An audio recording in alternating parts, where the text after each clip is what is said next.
நீ தான் ஆர்டர் பண்ண போகிற வாய் வைக்காதவங்கலாம்.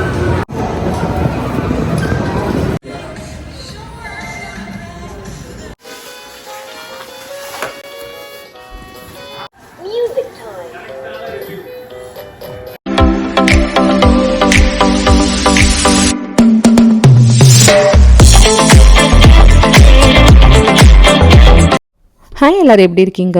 நாங்களாம் ரொம்ப நல்லாயிருக்கோம். நீங்களும் ரொம்ப நல்லா இருக்கீங்கன்னு நம்புகிறேன். அண்ட் என்னோட சேனலுக்கு சப்ஸ்கிரைப் பண்ண எல்லாருக்குமே ரொம்ப ரொம்ப தேங்க்ஸ். அண்ட் இன்கேஸ் இந்த வீடியோவோ இல்லை என் சேனலில் ஃபர்ஸ்ட் டைம் பார்க்குறீங்கன்னா மறக்காமல் சப்ஸ்கிரைப் பண்ணிக்கோங்க. அண்ட் இந்த வீடியோக்கான ஒரு கமெண்ட்ஸ் ஒரு ஃபீட்பேக் நீங்கள் எனி டைம் ஷேர் பண்ணலாம். ஸோ நான் கண்டிப்பாக அதை பார்த்து ரெஸ்பாண்ட் பண்ணுறேன்.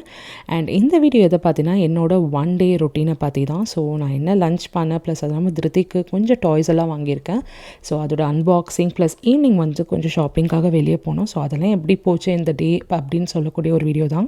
வீக்கெண்டுன்றதுனால ஃபேமிலியாகவே கொஞ்சம் லேட்டாக தான் எழுந்தோம். பிகாஸ் நேற்றுக்கு வந்து ஒரு மூவி நைட் பிளான் பண்ணதுனால ஸோ அதனால் யாருக்கும் பெருசாக பசிக்கல. ஸோ நல்லா தூக்கன்றனால லேட்டாக தான் எழுந்தோம். ஸோ அதனாலே கொஞ்சம் பிரஞ்ச் மாதிரி பிளான் பண்ணியாச்சு. திருத்திக்கு மட்டும் காலையிலேயே பால் கொடுத்தாச்சு. ஸோ பிரஞ்சுக்கு நான் என்ன பிளான் பண்ணியிருந்தேன், கீரை வந்து 1 pot கிரேவி மாதிரி பண்ணிவிட்டு அதுக்கப்புறமா தொட்டுக்க கொஞ்சம் ஆம்லெட், அப்புறமா வந்து அவரைக்காய் வந்து பொடி போட்ட கறி. ஸோ இதுதான் என்னோடய பிளானாக இருந்தது. அண்ட் திருத்திக்குட்டியே ஆஸ் யூஷுவல் நான் கிச்சனுக்குள்ளே நுழைஞ்சோன்னே பக்கத்தில் வந்து உட்காந்துட்டாங்க. அந்த குழந்தைங்கனாலே அவங்களுக்கு கிச்சனோ அண்ட் மற்ற திங்ஸ் தான் ரொம்ப பிடிக்கும் மோர் தென் டாய்ஸை விட. அதில் என் பொண்ணு ஒன்றும் விதிவிலக்கு கிடையாது. ஸோ ஆஸ் யூஷுவல் அவளோட ரொட்டீன் அவள் வந்து பண்ணிகிட்டு இருந்தா. ஸோ எனக்கு கிச்சனில் ரொம்ப நேரம் நின்று சமைக்கிறது ப்ராமிஸாக பிடிக்கவே பிடிக்காது. நிறைய பேர் அப்படி தான் இருப்பீங்க. ஸோ பேசிக்காக வெங்காயம், தக்காளி, அதுக்கப்புறம் கீரை, புளி, சாம்பார் பொடி, கொஞ்சம் தண்ணி, அப்புறம் தோரம் பருப்பு. ஸோ இதெல்லாமே லைட்டாக வதக்கலனாலும் பரவாயில்ல, பச்சையாக கூட போட்டுக்கலாம். அதுக்கப்புறம் ஒரு முக்கியமான விஷயத்த சொல்ல மறந்துட்டு, அதாவது பூண்டு. ஸோ பூண்டை மட்டும் தோல் உரிச்சு போட்டுப்பேன். ஸோ இது எல்லாத்தையுமே வந்து குக்கரில் போட்டு ஒரு 3-4 விசில் வச்சா போதும், அது ரெடி ஆகிடும். அதுக்கப்புறம் ஜஸ்ட்டு நல்லா நம்மளோட பொட்டேட்டோ மேஷரோ எதையோ வச்சு நல்லா கடைஞ்சிட்டு அதுக்கப்புறம் தாளிச்சாலே கீரை அந்த 1 pot கிரேவி வந்து ரெடி ஆகிடும். அதுக்கப்புறம் பார்த்திங்கன்னா அவரைக்காய் பொரியல். ஸோ அவரைக்காய் பொரியல் எப்படி பண்ணுவேன்னா, ஜஸ்ட்டு பேனில் ஆயில் போட்டுட்டு அண்ட் கடுகு தாளிச்சிட்டு எஸ்பெஷலி வெங்காயம், அவரைக்காய், மஞ்சள் பொடி, சால்ட்டு அண்ட் கொஞ்சம் கருவேப்பிலை வேணால் நீங்கள் ஃபர்ஸ்ட்டே போட்டுக்கலாம். அண்ட் காஞ்ச மிளகாவும் தாளிச்சிக்கிட்டேன். ஸோ இதெல்லாம் போட்டுட்டு மூடி வச்சிட்டாலே அவரைக்காய் வந்து நல்லாவே வெந்துடும். ஸோ வெந்துட்ட பிறகு கொஞ்சம் சாம்பார் பொடி போட்டு ரெகுலர் ஃப்ரைக்கு நம்ம எப்படி வதக்குவோமோ அந்த மாதிரி வதக்கினாலே ஆக்சுவலாக செம்ம டேஸ்ட்டாக இருக்கும். எனக்கு அவரைக்காய் தேங்காய் போட்டு சாப்பிட்றத விட இந்த மாதிரி சாப்பிடும்போது குழந்தைங்களுக்கும் ரொம்ப பிடிக்கும் அண்ட் கொஞ்சம் டிஃப்ரெண்ட்டாகவும் இருக்கும் அதோட டேஸ்ட்டு. ஆக்சுவலி இது ரெண்டும் சமைச்சு முடிக்கிறதுக்கு நான் க்ளோஸ்ட் அபவுட் 15 to 20 minutes நான் கிச்சனில் இருந்தேன்னு சொன்னாலே அது ஜாஸ்தி தான். ஏன்னா எஸ்பெஷலி மெயினாக சாதம் அலம்புறது, காய் நறுக்கிறது, ஸோ அதெல்லாமே சேர்த்து தான் எனக்கு அந்த டியூரேஷன் ஆச்சு. ஸோ இந்த மாதிரி கம்மியான டைம் வந்து கிச்சனில் ஸ்பெண்ட் பண்ணும்போது மனசு கொஞ்சம் இதமாகவும் அண்ட் ரொம்பவே கோவம் வராமல் இருக்கிற மாதிரி இருக்குது. இல்லைனா ரொம்ப நேரம் நின்று ஒரு மாதிரி கடுகடுன்னு ஆகுது ஃபுல் டே. ஸோ அதனால் எவ்வளோ சிம்பிளிஃபைடாக குக்கிங் பண்ண முடியுமோ ஸோ நான் மோஸ்ட்லி அந்த ப்ராசஸ் தான் சூஸ் பண்ணுவேன். அண்ட் நான் இப்போ ரீசெண்டாக ரைஸ் எடுக்கிறதில்ல, நான் ப்ரீவியஸ் வீடியோஸில் சொன்ன மாதிரி. ஸோ அதுக்காக எனக்கு மட்டும் தனியாக கின்வா வச்சுக்கிட்டேன். அண்ட் கின்வா நான் எப்படி வைப்பேன்னா, எவ்ரி 1 cup ஆஃப் கின்வாக்கு 2 cups of water and whistle வந்து 1 or 2 சஃபிஷியண்ட்டாக இருக்கும். இன்ஃபேக்ட் சாஸ் பேன்லேயே வச்சிடலாம். பட் சம்டைம்ஸ் இந்த மாதிரி கீரையோ இல்லை இந்த மாதிரி ஒரு சில கிரேவிஸ் பண்ணும்போது கொஞ்சம் குழைவாக இருந்தால் எனக்கு பிடிக்கும். ஸோ அதனாலே நான் குக்கரில் வச்சுருவேன். ஸோ அவரைக்காய் பொரியலும் ஆல்மோஸ்ட் ரெடி. அண்ட் வெந்துட்ட பிறகு தான் நான் கொஞ்சோண்டு சாம்பார் பொடி தான் போடுறேன். ஸோ அதை போட்டுட்டு கொஞ்சம் ஓப்பனில் வச்சு அந்த சாட்டே பண்ணிகிட்டே இருந்தாலே போதும். அது அந்த ஃப்ரைடு அந்த ஒரு பேட்டர்னுக்கு வந்துடும். ஆக்சுவலாக சைட் பை சைட் ரைஸுமே ரெடி ஆகிடுச்சு அவங்களுக்காக. ஸோ நான் வந்து பாஸ்மதி ரைஸ் தான் யூஸ் பண்ணிட்டுருக்கேன், ராயல் பிராண்டுது. அண்ட் எனக்கு வந்து கின்வா வந்து காஸ்கோவில் தான் வாங்கிப்பேன். ஸோ அந்த ரைஸ் வேலை முடிச்சிட்ட பிறகு கின்வா முதல்ல மாற்றி வச்சாச்சு. அண்ட் சின்ன குக்கரில் மோஸ்ட்லி நம்ம எந்த கிரேவி அதாவது 1 pot பண்ணும்போது especially for the whole family பண்ணும்போது டெஃபினட்டாக ஸ்பில்லேஜ் ஆகிறதுக்கான சான்ஸ் இருக்கும். அதுக்கு நான் ஃபாலோ பண்ணுற 2 ஹேக் பார்த்தீங்கன்னா, ஜஸ்ட் அந்த லிட் மூடினோடனே அது மேலே கொஞ்சோண்டு ஃபியூ ட்ராப்ஸ் ஆஃப் ஆயில் போட்டுருவேன். ஸோ அந்த விதத்தில் என் ஸ்பில்லேஜ் வந்து இல்லைன்னு சொல்ல மாட்டேன், பட் டெஃபினட்டாகவே ரெடியூஸ் ஆகிருக்கு. ரொம்ப புசுன்னு பொங்காமல் ஓரளவுக்கு ரொம்ப மைல்டாக இருக்கும். அதுக்கடுத்து நான் ஃபாலோ பண்ணுறது பார்த்திங்கன்னா, குக்கரில் என்ன திங்ஸ் போட்டாலுமே அதோடு சேர்த்து கொஞ்சம் எண்ணெயும் ப்ளஸ் அது இல்லாமல் ஏதாவது ஒரு குட்டி ஸ்பூன் அது போட்டாலுமே ஓரளவுக்கு ஸ்பில்லேஜ்லாம் வந்து சுத்தமாக இல்லை. ஏன்னா இப்போ நீங்கள் பார்த்தாலே தெரியும், நான் மூடி திறக்கும்போது ஒரு டாட் கூட ஸ்பில் ஆன மாதிரியே இல்லை. ஸோ அந்த விதத்தில் ஸ்பில்லேஜ் இல்லாதனாலே ஓரளவுக்கு குக்கிங் கொஞ்சம் மெஸ் ஃப்ரீயாக இருக்கும் தான் எனக்கு தோணுது. அண்ட் ஃபைனலி வந்து கீரை கிரேவியும் ரெடி ஆயாச்சு. பட் ஆக்சுவலி இந்த தடவை மட்டும் நான் 3 இல்லை ஒரு 4 விசில் விட்டேன். அதுக்கான ரீசன் வந்து தோரம் பருப்பு. பிகாஸ் நான் இந்த மாதிரி கிரேவிலாம் எனக்கும் திருத்திக்கும் மட்டும் தனியாக பண்ணிப்பேன். ஸோ அது மூங் தாலில் பண்ணுவேன். ஸோ அந்த ஒரு இதில் வந்து 2 விசில் சொல்லிட்டேன். பட் தோரம் பருப்புனா ஆப்வியஸ்லி கொஞ்சம் எக்ஸ்ட்ரா விசில்ஸ் விட்டால் தான் ஓரளவுக்கு நம்ம கடையிறதுக்கும் மசிக்கிறதுக்கும் கொஞ்சம் ஈஸியாகவே இருக்கும். அண்ட் ஆக்சுவலாக சூப்பராக வந்துருச்சு. அண்ட் நான் யூஸ் பண்ணுற புளியும் பார்த்திங்கன்னா அது வந்து ஈஸியாக வந்து பிளெண்ட் ஆகிடும். ஸோ அந்த விதத்தில் வந்து எனக்கு புளியோட அந்த திப்பிலாம் நிற்குன்ற கவலையும் கிடையாது. ஸோ அந்த விதத்தில் கீரை கிரேவியும் ரெடி ஆயாச்சு. எல்லாம் முடிச்ச கையோட ஆம்லெட்டும் போட ஸ்டார்ட் பண்ணிடலான்னு சொல்லிட்டு. ஸோ எனக்கு வந்து இந்த எக்கு ஸ்மெல்லாம் சுத்தமாக பிடிக்காது. எஸ்பெஷலி ஃபார் த ப்ரோட்டீன் ஃபேக்ட்டுக்காக தான் நான் எக் எடுக்கிறேன். ஸோ அதனால் வந்து பார்த்திங்கன்னா மோஸ்ட் ஆஃப் த வெஜிடபிள்ஸ் நிறையா இருக்கும், எஸ்பெஷலி கேரட் கூட போடும். பட் இன்றைக்கி வந்து அதெல்லாம் நறுக்க டைம் இல்லாதனால வெறும் ஆனியன், டொமேட்டோ, அப்புறம் கொஞ்சோண்டு கொரியாண்டர் லீவ்ஸ், அதுக்கப்புறமா பார்த்திங்கன்னா கொஞ்சம் பச்சை மிளகாய், எனக்கு கொஞ்சம் ஸ்பைசியஸ்ட் வெர்ஷன் ஆஃப் ஆம்லெட் தான் எப்போவுமே பிடிக்கும். ஸோ அதை கொஞ்சோண்டு பட்டர் மட்டும் போட்டுட்டு இந்த குட்டி பேன்லேயே நீட்டாக பண்ணியாச்சு. ஸோ தட் லைக் எத்தனை மெம்பர்ஸ் வேணுமோ அதுக்கேற்ற மாதிரி ஆம்லெட் போட்டுக்கலாம்னு சொல்லிட்டு. ஸோ 2 ஆம்லெட் தான் போட்டால் கொஞ்சம் நல்லா புசுன்னு ஜாப்பனீஸ் ஆம்லெட் மாதிரி வந்து நல்லா பீட் பண்ணிட்டேன் போல். ஸோ அதனால் சரி இதுவே சஃபிஷியண்ட்டாக இருக்கும்னு சொல்லிட்டு 2 ஆம்லெட்டோடு ஸ்டாப் பண்ணிட்டேன். எல்லோரும் செம பசியில் இருந்தோம். ஸோ அதனால் வந்து சமைச்ச கையோட சுடனே சாப்பிட்டாச்சு. கியூன்வாவும் அதுக்குள்ளே வந்து கேப்பில் ரெடி ஆகிடுச்சு. ஸோ தாளிக்கிறது மட்டும் நான் லாஸ்ட்டாக பண்ணிக்கிட்டேன். பிகாஸ் அந்த கீரை கூட்டுக்கு வந்து லாஸ்ட்டாகவே தாளிக்கலாம்னு சொல்லிட்டு அதுக்கு வந்து கொஞ்சமாக தேங்காய் எண்ணெய் அண்ட் கடுகு, காஞ்ச மிளகா, கொஞ்சம் லைட்டாக கருவேப்பிலை வேணாலும் போட்டுக்கலாம். ஸோ எனக்கு மோஸ்ட்லி இந்த மாதிரி கீரை ஐட்டம்ஸ்லாம் தேங்காய் எண்ணெய் தாளிக்க தான் பிடிக்கும். ஸோ அதனாலே நான் தேங்காய் எண்ணெய் தான் மோஸ்ட்லி யூஸ் பண்ணுவேன். சாப்பிட்டுட்டு இன்ஃபேக்ட் கொஞ்ச நேரம் ரெஸ்ட் எடுத்துகிட்ட பிறகு இந்த ரொம்ப நாளாக இந்த ஒரு பெண்டிங் டாஸ்க் இருந்துகிட்டே இருக்குது. ஏன்னா முன்னாடிலாம் வந்து டாய்ஸ் எது வந்தாலும் கிடக்கிறேன்னு பிரிச்சுடுவோம். இப்போல்லாம் வீடியோ எடுக்கணுன்றதுக்காகவே கொஞ்சம் பைல்டப் பண்ணி எடுக்கிற மாதிரி இருக்குது. ஸோ அந்த விதத்தில் வந்து ஒர்க் ஒரு மாதிரி லோடு ஆட் ஆகிட்டே இருக்குன்னு தான் சொல்லணும். டக்குன்னு எதுவுமே பிரித்து பார்க்க முடியல. ஸோ அதுக்காக வெயிட் பண்ணி அதோட டைம் எக்ஸ்டெண்ட் ஆனதுனால இன்றைக்கி இந்த வேலையை முடிச்சே ஆகணும்னு சொல்லிட்டு என் ஹஸ்பண்டையும் திருத்தியும் பிடிச்சி உட்கார வச்சு ஸ்டார்ட் பண்ணிட்டேன். அண்ட் திருத்தி குட்டிக்கு ரொம்ப க்யூட்டாக ஒரு சில டாய்ஸ்லாம் வாங்கியிருக்கேன். ஸோ அதெல்லாம் அன்பாக்ஸ் தான் பண்ணிட்டு இருக்கும். அதோட லைவ் ரியாக்ஷன் எப்படி இருக்கா, இதெல்லாம் எந்த அளவுக்கு என்ஜாய் பண்ணுறான்றது தான் நீங்கள் இப்போ பார்க்க போகிறீங்க. 1 வீக் வச்சுக்கலாம், அதுக்கப்புறம் உடைக்கலாம். இது என்னது Rithi? What is this? Look at this. என்னது இது? இது என்ன பேரு? Stackable toy. Stackable toys. இங்கே பார்த்தியா?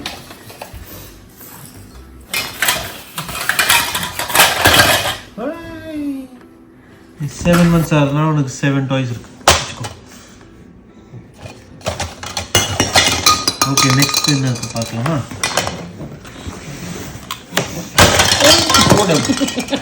ஒரு வாரமாக வச்சுக்கோன்னு சொன்னேன். இப்போதான் திருத்தி யூஸ் அண்ட் த்ரோ இல்ல பாப்பா. இதுல என்ன இருக்கு பாப்போமா?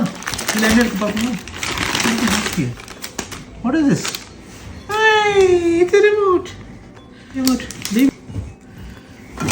திறந்து கூட இருக்கு. எல்லாமே வாயில இருக்க கூடாதுமா? கூட நான் ஓபன் பண்ணி தரேன்.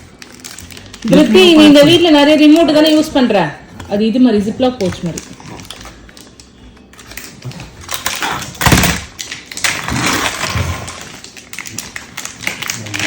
இனிமே வாசல் வரைக்கும் இருக்கும் எல்லா டாய்ஸ். ஜாலி. திருத்தி ரிமோட் டி. இனிமே ஆக்சுவல் ரிமோட் தப்பிச்சுது. அது ஆக்சுவலாக ஒரு டீத்தர் டாய் தான். அது என்னது? நேற்று தான் அம்மா கிட்ட சொன்னேன் பாப்பாவுக்கு நிறைய டாய்ஸ் வேணும்னு. உடனே ஆர்டர் பண்ணிட்டாங்களே.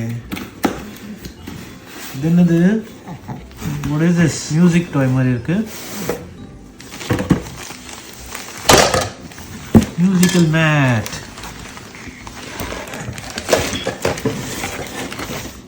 என்ன பண்ணுவா? இது என்ன மாதிரி இருக்கு சொல்லு? ப்ளே ஸ்டேஷன் அந்த இது ஜாய்ஸ்டிக் மாதிரி. அவ்வளோதான், தப்பிச்சது எல்லாமே. இனிமே we are saved from வீட்ல எதெல்லாம் பொருளை தொடுறாலோ இந்த பொருளோட imitation version. Dakshin, can you open all the toys? ஊருக்கா. This is again for you. Nice. Batia? Now let Rama the more toys. A, B, C, D. Give this to.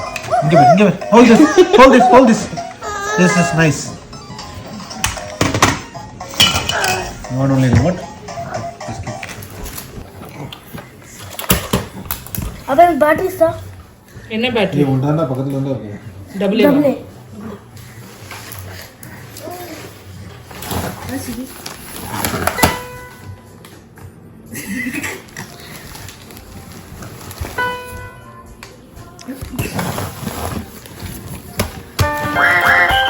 Driti, you have to walk or you have to crawl on this. Tell, actually, what do you do?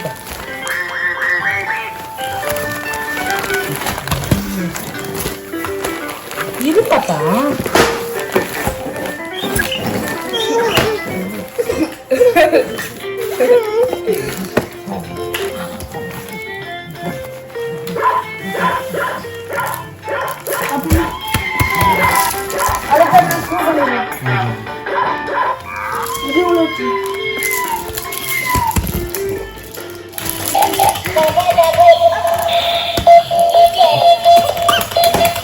இங்க பாத்தியா திருத்தி திருத்தி திருத்தி dance பண்ணு.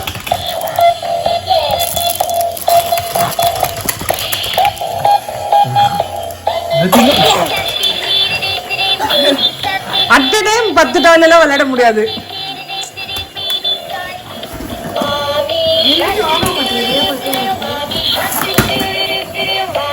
எடுங்க மாட்டல அப்புறம்.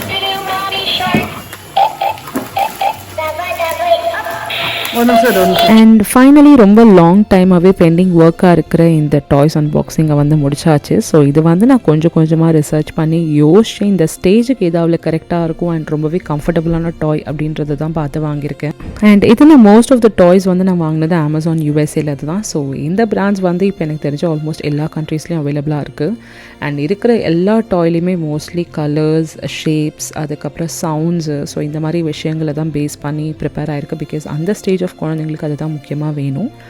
அதுக்கப்புறம் பார்த்திங்கன்னா நான் மெயினாக கான்சென்ட்ரேட் பண்ணி வாங்கினது டீத்திங் டாய்ஸ் தான். பிகாஸ் இந்த ஸ்டேஜில் அவளுக்கு டீத்திங்க்கு ரொம்ப ரொம்ப தேவையான ஒரு விஷயம். அவங்களுக்கு கொஞ்சம் இந்த மாதிரி டாய்ஸ் எல்லாம் கொடுத்தா தான் பல்லு நம்மன்னு இருக்கும்போது அவங்க கண்டதை சூ பண்ணாமல் அவங்களோட ஸ்பெசிஃபிக் டாய்ஸ் கிட்ட மட்டும் போவாங்க ப்ரிஃபர் பண்ணி. இது எல்லாமே ப்ராக்டிஸில் தான் வரும். அண்ட் இருக்கிற டாய்ஸ் எல்லாமே விளையாடிட்டு இருந்தா. பட் நான் பண்ண ஒரு தப்பு என்னென்னு பார்த்தீங்கன்னா, குழந்தைங்களுக்கு மோஸ்ட்லி எல்லா டாய்ஸுமே அட்டாச் கொடுக்கக்கூடாது.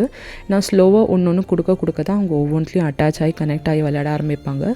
பட் நான் வீடியோவில் காமிச்சினே தவிர நான் அட்டாச் அவங்களுக்கு எல்லா டாய்ஸும் கொடுக்க போகிறதுல 1 by 1 தான் ஸ்லோவாக இன்ட்ரடியூஸ் பண்ண போகிறேன். ஸோ அந்த விதத்தில் வந்து ப்ராசஸ் கொஞ்சம் ஸ்லோவாக இருக்கும். அப்போ தான் அவங்களுக்கு அந்த டாய்ஸை பழகி விளையாடுறதுக்கான ஒரு கம்ஃபர்ட் ஜோன் அவங்களே ரெடி பண்ணிப்பாங்க. அண்ட் இந்த வீடியோவில் காமிச்சதுலேயே நான் வாங்கின ரொம்ப ஸ்டூப்பிடான ஒரு பர்ச்சேஸ் இந்த ப்ராடக்ட் தான். அதாவது அவள் போட்டுட்ருக்க ஷூ. இதை ஷூன்னு சொல்கிறதா இல்லை சாக்குன்னு சொல்கிறதானே தெரியல. பிகாஸ் ரெண்டுமேவாக தான் இருக்குது. பிகாஸ் ஆஃப் த சைஸ் சின்னதாக இருக்கனால இப்படி இருக்கான்னு தெரியல. பட் அது போட்டோன்னே பொலக்குன்னு அவுந்துடுது. ஸோ அந்த விதத்தில் இது பெருசாக கம்ஃபர்டபுளாக கிடையாது. ஸோ அதனால் கண்டிப்பாக ரிட்டர்ன் பண்ண போகிறேன். அண்ட் அவளுக்கு இருக்கிறதுலே ரொம்ப பிடிச்சது என்னன்னு பார்த்தீங்கன்னா இந்த ரேபிட் தான். ஸோ ரேபிட் என்ன பேக் வந்து எனக்குமே ரொம்ப க்யூட்டாக பிடிச்சது. அதை வந்து ஜிப் போட்டால் அது ஒரு வெறும் பேக் ஆகிடும். அதர்வைஸ் ஓப்பன் பண்ணால் ஒரு க்யூட்டான ரேபிட் இருந்தது. ஸோ இந்த வேலையெல்லாம் முடித்த கையோட தக்ஷனுக்கு ஷூ வாங்க வேண்டிய ஒர்க் இருந்தது. பிகாஸ் அவனுக்கு ஸ்போர்ட்காக ஒரு ஷூ தேவைப்படுது. அண்ட் அதை வாங்குறதுக்கு நாங்கள் ப்ரிஃபர் பண்ண ஷாப் வந்து டெக்ஸ் தான். ஸோ அது வந்து இங்கே ஒன் ஆஃப் த மெயினான ஸ்போர்ட்ஸ் ஷாப்னு சொல்லலாம். மோஸ்ட்லி ஷூஸ் அண்ட் எஸ்பெஷலி ரொம்ப குவாலிட்டியான ஸ்போர்ட் ஐட்டம்லாம் கிடைக்கும். ஸோ அதுக்கு வந்து எங்கள் வீட்டு பக்கத்துலேயே இருக்கிற ஒரு மாலுக்கு தான் போயிருக்கோம். ஸோ இந்த மாலுக்கு நான் ஆல்ரெடி போயிருக்கோம். அதை பற்றின ஒரு வீடியோவை நான் ஆல்ரெடி போஸ்ட் பண்ணியிருக்கேன். ஸோ அது உள்ள மட்டும்தான் எங்கள் வீட்டு பக்கத்தில் இருக்க அந்த ஷாப் இருந்தது. சரின்னு சொல்லிட்டு அந்த மால் போய்ட்டு கொஞ்சம் நேரம் சுற்றி பார்த்துட்டு அதுக்கப்புறம் ஸ்ட்ரெயிட்டாக ஷாப்புக்கு போயாச்சு. ஆக்சுவலாக அங்கே போனால் நிறைய ஸ்போர்ட்ஸ் ஷூஸ் அது இல்லாமல் நிறைய பிராண்ட்ஸ் எல்லாமே இருந்தது. பட் நாங்கள் தேடி வந்த ஒரு ஷூ மட்டும் எங்களுக்கு கிடைக்கவே இல்லை. பிகாஸ் அது அடல்ட் சைஸில் இருந்தது. பட் கிட்ஸ் சைஸில் வந்து அவைலபிள் இல்லை. அவங்க வந்து ஆன்லைனில் ஆர்டர் பண்ணிக்கோன்னு சொல்லிட்டாங்க. பட் ஆன்லைனில் ஆர்டர் பண்ணி வாங்குற அளவுக்கு டைம் இல்லை. ஸோ அதனால் வேறு ஏதாவது லோக்கல் ஸ்டோரில் தான் போய் பார்க்கணும். சரி வந்த வரைக்கும் வேறு ஏதாவது சுற்றி பார்க்கலான்னு கொஞ்சம் நேரம் பார்த்துட்டு அங்கேருந்து கிளம்பிட்டோம் அந்த ஷாப்பில் இருந்து. இது ஆக்சுவலாக கடை இல்லைங்க, கடல்னே சொல்லலாம். பிகாஸ் ஸ்போர்ட்ஸ் சம்மந்தப்பட்டமான எல்லா திங்ஸுமே இருந்தது. பட் எங்களுக்கு ப்ரைஸ் கொஞ்சம் ஹையாக இருந்த மாதிரி தான் இருந்தது. பேசிக்காக பார்த்திங்கன்னா காஸ்ட் ஆக்சுவலாக உண்மையாக தான் இருக்கும். பட் ஆனால் இந்தியன்ஸோட மைண்ட் செட் வந்து இம்மீடியட்டாக இந்தியன் ஐஎன்ஆரில் கேல்குலேட் பண்ண போகிறதுனால எல்லாமே ப்ரைஸியாக தான் இருக்கும். Until unless deals and offer அப்படின்ற ஒரு பேர் போட்டிருந்தால் மட்டும் தான் சைக்கலாஜிக்கலி வாங்கணும்னு தோணும். ஆஸ் யூஷுவல் அங்கே எதுவுமே வாங்காமல் ரிட்டர்ன் வந்துட்டோம். பிகாஸ் நாங்கள் தேடி வந்த ஐட்டம் அங்கே இல்லை. அதை முடிச்சுட்டு கொஞ்சம் நேரம் மாலியாக சுற்றி பார்த்துட்டு போகலான்னு சொல்லிட்டு கொஞ்ச நேரம் சுற்றி பார்த்துட்டு தான். ஆக்சுவலாக மால் க்ளோசிங் டைம் ஆகிட்டனால பெருசாக க்ரௌட் இல்லை. ஸோ ரொம்பவே வந்து எம்டியாக தான் இருந்தது மால், அவ்வளோவா பீப்புள் இல்லாதனால. அதுக்கப்புறமா எனக்கு ரொம்ப நாளாகவே இந்த ஸ்மூத்தி குடிக்கணும்னு ஒரு ஆசை. பிகாஸ் ஸ்மூத்தி அண்ட் ஸ்லஷி வந்து இந்த ஷாப்பில் இருந்தது. நான் பர்சனலாக எப்போவுமே புதுசான ஒரு விஷயத்தை ட்ரை பண்ணும்போது கொஞ்சம் யோசிப்பேன். பட் அதை மீறி ட்ரை பண்ணால் எது ரொம்ப தெரிஞ்சதாக இருக்கோ அதில் க்ளோசஸ்ட்டாக அதை தான் ப்ரிஃபர் பண்ணுவேன். ஸோ அந்த விதத்தில் பார்த்திங்கன்னா நான் வந்து மேங்கோ வித் பைனாப்பிள் ஃப்ளேவர் எடுத்துக்கிட்டேன். என் பையன் ஸ்ட்ராபெரி வித் பனானா பிக் பண்ணான். இந்த ஒரு காம்பினேஷன் எனக்கு ரொம்பவே புதுசாக இருந்தது. நான் அவனுக்கு அலர்ட் பண்ணேன். பட் அவன் கேட்காம ஆர்டர் பண்ணி அந்த ஹோல் ஸ்லஷி இதையும் நாங்கள் தூக்கி போட வேண்டியதாக போச்சு. பட் இருந்தாலும் என்கிட்ட வாங்கினதை கொஞ்சம் ஷேர் பண்ணி குடிச்சிக்கிட்டேன், ஓரளவுக்கு பரவாயில்லன்ட்டு. அண்ட் இதெல்லாம் முடிச்சுட்டு நாங்கள் அதோட வீட்டுக்கு கிளம்பிட்டோம். அண்ட் இதோட இந்த vlog எண்ட் ஆகுது. இதே மாதிரி இன்னொரு vlogல உங்களை மீட் பண்ணுறேன். அது வரைக்கும் டேக் கேர் அண்ட் பபாய்.